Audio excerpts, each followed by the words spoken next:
Now to San Francisco, where there's growing outrage over the death of a man killed while allegedly shoplifting from a Walgreens. Surveillance video shows Banko Brown struggling with a security guard before he was shot and killed. Brown was unarmed. The DA says no charges will be brought against the guard. Nancy Chen has more, and we do want to warn you, the video is difficult to watch.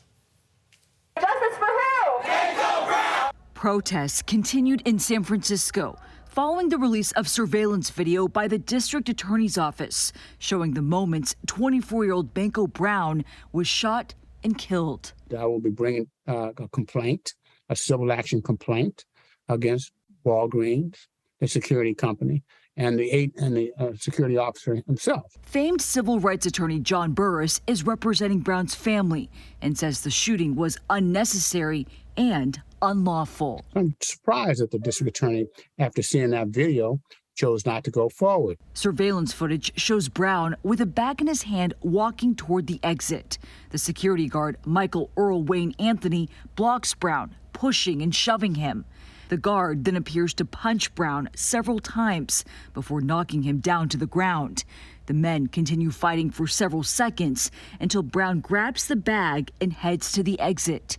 He turns toward Anthony, who then fires a single shot at Brown, who died later at the hospital.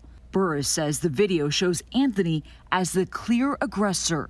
Security officer wasn't being beat up. The security officer was really physically punching on him, tossing him around like he was a rag muffin. But during an interview with police, Anthony says Brown threatened to stab him with a knife. The whole time we were wrestling, she was saying that she was going to stab me. And that's what really put the fear in my heart. San Francisco District Attorney Brooke Jenkins said it was that interview and the video that in part fueled her decision not to pursue murder charges because Anthony instead acted in self-defense. We have to believe at the time that we charge a case that a jury of 12 would convict, not let's just charge the case and see what happens. Both Walgreens and the security company Anthony worked for have issued statements expressing condolences to Brown's family. Brown, who is transgender, was known for helping Black transgender youth and had been struggling with homelessness in the weeks before his death. Tapes are just telling us everything we know, that Banko was murdered because of his crime of being hungry.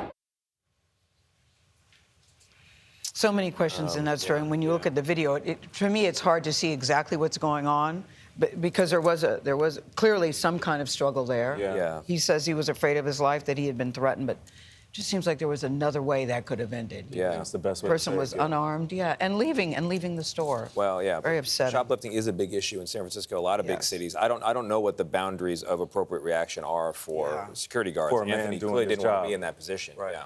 All right, that was Nancy Chen reporting.